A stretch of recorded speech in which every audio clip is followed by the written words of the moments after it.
coûte la vie à 5 000 personnes chaque année en Côte d'Ivoire et plus de 7 millions dans le monde.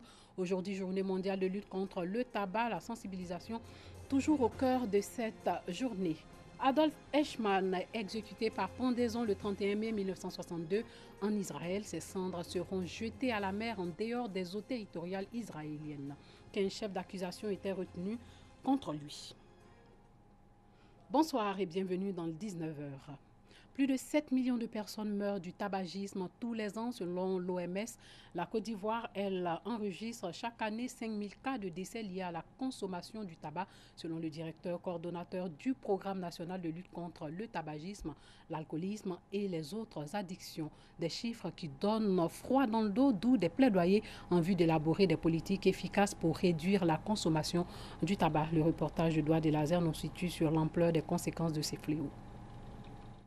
Lassina Sangaré, chauffeur de taxi à Williamsville, dans la commune d'Adiamé, ne peut plus se défaire de la cigarette. Depuis 1972, il consomme le tabac, un produit toxique qui nuit à sa santé. On prenait les cigarettes à terre, on fumait, le père n'était pas d'accord, ni la mère.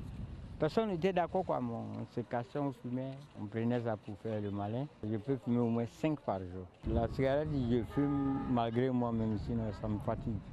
Aujourd'hui, je ne peux pas me séparer de ça, mais je veux vraiment laisser. L'État ivoirien interdit à tout citoyen de fumer dans les lieux publics. Un décret qui n'est souvent pas respecté par tous. On a vu des amis fumer jusqu'à ils sont tombés malades et puis ils ont perdu leur vie comme ça. Moi, depuis que je suis né, je n'ai jamais fumé. Je déteste ça, même quand quelqu'un fume auprès de moi.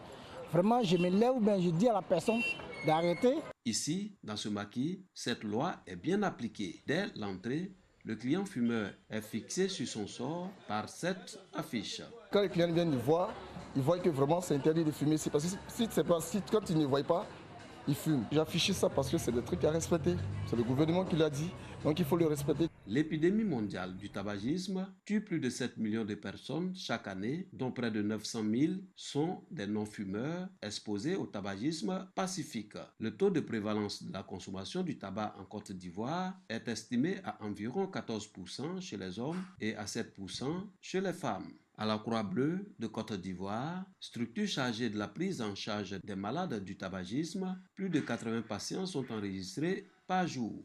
La prise en charge commence par une consultation, mais cette consultation-là, elle est voulue par quelqu'un qui est habituellement motivé. Et si l'individu n'est pas motivé, il faut faire ce qu'on appelle l'entretien motivationnel. Il s'agit de lui expliquer que le comportement et la pratique dans laquelle il est, ce sont des comportements, ce sont des pratiques à risque qui l'exposent dans 15 ans, dans 20 ans à des méfaits, à des conséquences ineffables. Je le dis de façon empirique, nous avons à peu près un taux de réussite, de succès de 80%, de l'ordre de 80%. On enregistre seulement 20% d'échecs, mais justement ces échecs-là sont des choses à capitaliser. Et surtout pour le patient lui-même, c'est toujours un pas vers l'état définitif de guérison.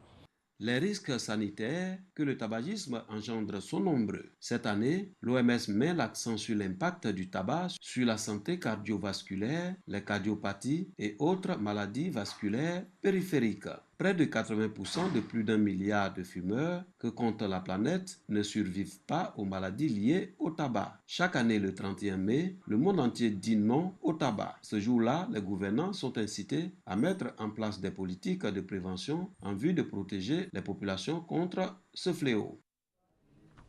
Le tabac tue, la drogue aussi. De nombreuses personnes semblent pourtant faire fi de ce danger.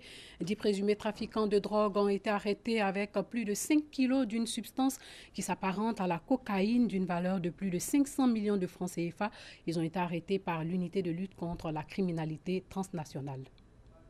10 présumés trafiquants de drogue, dont 9 de nationalité nigériane et 1 de nationalité ivoirienne, interpellés par les hommes de l'unité de lutte contre la criminalité transnationale organisée à Noé, à la frontière avec le Ghana. En leur possession, une substance qui s'apparente à la cocaïne, le taux d'une valeur de plus de 500 millions de francs CFA. C'est l'information qui ressort de la conférence animée par le porte-parole de la police nationale. Toute les structures de lutte anti-drogue de la sous-région,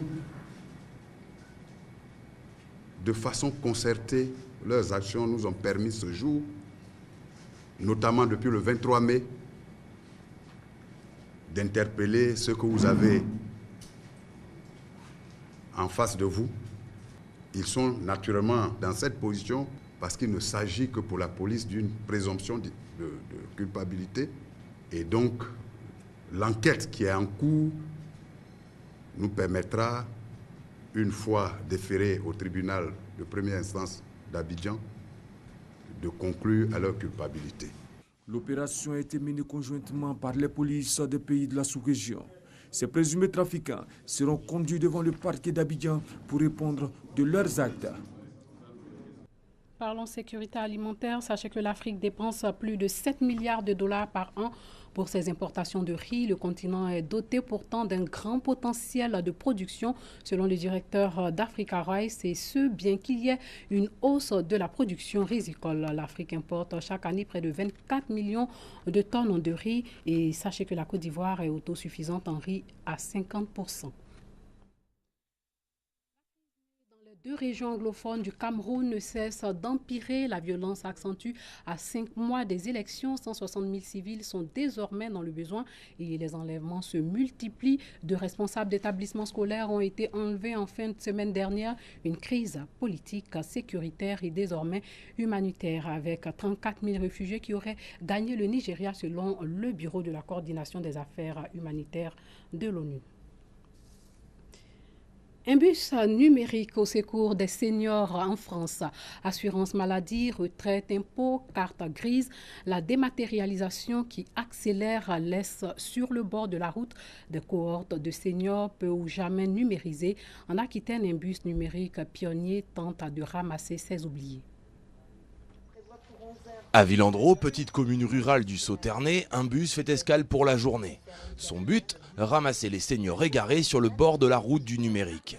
Jeunes retraités ou octogénaires avancés, ils veulent apprendre les bases ou se perfectionner pour ne pas être mis à l'écart d'une société de plus en plus dépendante des ordinateurs. Tout, EDF, impôts, il faut tout faire sur Internet. Alors bientôt on n'aura plus de papier. Alors il faut bien essayer de nettoyer. Essayer de prendre le virage d'Internet avant d'être définitivement laissé de côté. Pour certains seniors, c'est un casse-tête, voire une source d'angoisse. 45% des visiteurs ne possèdent pas d'adresse mail avant de venir ici, mais ils n'ont pas le choix. De plus en plus de démarches administratives sont aujourd'hui totalement dématérialisées. Je comprends qu'il faut s'adapter, mais j'avoue quand même que quand il faut jardiner dans le jardin, je suis tellement plus à l'aise. Lancé fin 2016, le bus numérique entame sa deuxième saison en Nouvelle-Aquitaine.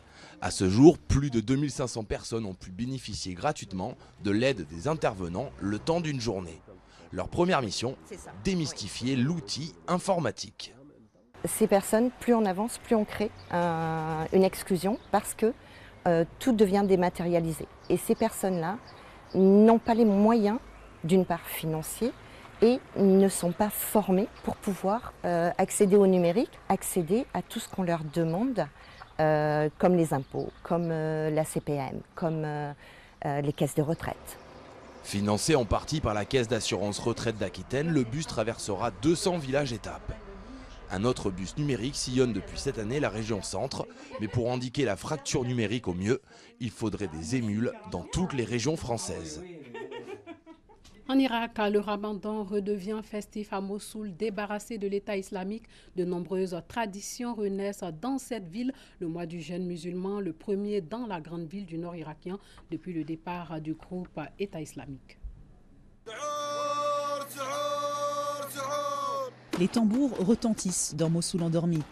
Chaque jour du Ramadan, le mois sacré musulman, ces Irakiens réveillent les habitants avant l'aube pour le suhour, dernière collation avant une journée de jeûne. Une tradition connue sous le nom de Messaharati. Ce phénomène des Messaharati avait disparu sous le groupe État islamique parce qu'il le considérait comme un péché. Mais après que la ville a été libérée, nous avons voulu ramener la tradition à nos gens de Mossoul pour les faire sourire à nouveau.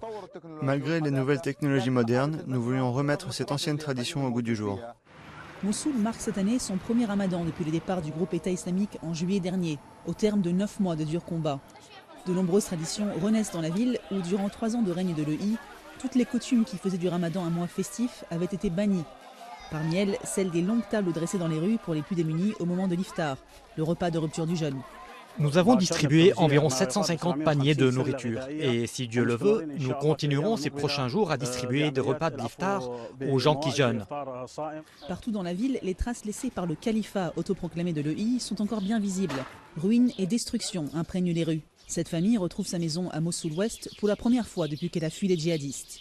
Nous avions droit à 2 appels à la prière de rupture du jeûne le matin, mais l'EI a détruit toutes les mosquées des environs, donc il n'y avait plus d'appel pour nous réveiller. Souvent, nous jeûnions sans repas du sourd. Cette année, les choses vont mieux. Il y a beaucoup de gens charitables et des organisations qui nous donnent de l'argent et de la nourriture. Ils viennent frapper à notre porte.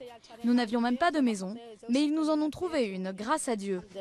Sous le groupe EI, les cigarettes, le narguilé, la mixité étaient considérés comme des crimes, punis de douloureux châtiments corporels. Mais cette année, la vie bat à nouveau son plein dans la grande ville du nord irakien, enfin libérée des contraintes et des interdictions.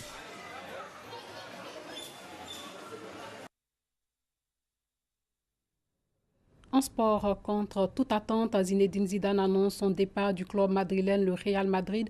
Il vient de remporter sa 3e Ligue des Champions avec ce club le samedi dernier face à Liverpool. L'entraîneur français est le premier technicien à remporter 3 fois d'affilée la Ligue des Champions et ce pour sa première expérience sur le banc d'une équipe. Salif Ouattara. La conférence de presse a été convoquée, Manu Militari, au centre d'entraînement du Real Madrid. Un secret bien gardé par Zizou, qui laisse un héritage grandiose au club merengue. 3 coupes aux grandes oreilles, 2 coupes du monde des clubs de la FIFA, 2 supercoupes de l'UEFA, un titre de champion d'Espagne en 2017, arraché de haute lutte au rival, le FC Barcelone. Tout cela en 2 ans et 4 mois de présence sur le banc du Real Madrid. Jamais dans l'histoire, un entraîneur n'avait réussi à mettre le club madrilène à ce top niveau. Madrid m'a tout donné. Et je resterai toute ma vie près de ce club, quoi qu'il arrive. Mais ma décision, elle n'a pas de sens, elle n'est pas compréhensible pour beaucoup, mais pour moi, elle a du sens. Pour moi, c'est le moment de changer. Distingué meilleur entraîneur en 2017 par la FIFA, Zizou laisse derrière lui un club orphelin, dont l'héritage sera difficile à porter par son remplaçant. Adolf Eichmann, considéré comme un des responsables de l'application du plan nazi d'extermination du peuple juif, est pendu dans sa prison en Israël le 31 mai 1962 aux alentours de minuit. L'annonce de sa condamnation a suscité des réactions hostiles, y compris en Israël. Le 1er juin 1962, vers 4 h du matin, une vedette de la marine israélienne disperse les cendres d'Eichmann au-delà des eaux territoriales du pays. Revenons sur ce fait qui a marqué l'histoire. Les juges d'un tribunal spécial qui siège à Jérusalem depuis avril 1961 prononcent un verdict de condamnation à mort contre l'Allemand Adolf Eichmann. Cet ex-colonel SS fut à la tête du bureau de la Gestapo sur les affaires juives pendant la Deuxième Guerre mondiale. 15 chefs d'accusation sont portés contre lui, considérés comme un des responsables de l'application du plan nazi d'extermination du peuple. Durant les années 1950, de nombreux juifs s'emploient à retrouver des criminels nazis en fuite et Eichmann fait partie des premiers sur la liste. Des documents déclassifiés, notamment sa fiche de police, montrent que le gouvernement ouest-allemand ainsi que la CIA connaissent dès 1952-1958 pour la CIA la localisation et le pseudonyme sous lesquels se cache Eichmann Clément, mais ne révèlent pas pour raison d'État. Après s'être sauvé d'Allemagne après la guerre, Eichmann s'est réfugié en Argentine où il vivait depuis 10 ans, caché sous le nom de Ricardo Clément. Il a été repéré puis kidnappé par des agents israéliens en mai 1960. Le gouvernement israélien nie tout d'abord être impliqué dans cet enlèvement et prétend qu'il est le fait de volontaires civils juifs chasseurs de nazis. David Ben-Gourion, alors Premier ministre, annonce la capture d'Eichmann à la Knesset le 23 mai 1960. Cette annonce est acclamée debout par les députés présents. Âgé de 55 ans, il affirme devant la justice n'avoir été qu'un simple rouage dans la mécanique allemande, forcé de se soumettre aux ordres de ses supérieurs. Le 15 décembre 1961, le tribunal reconnaît l'accusé coupable de crimes contre le peuple juif, de crimes de guerre et de crimes contre l'humanité. La demande de grâce ayant été refusée, Eichmann est pendu à la prison de Ramleh, près de Tel Aviv. L'exécution a lieu le 31 mai 1962. Voilà, c'est tout pour ce soir. Merci de nous avoir suivis.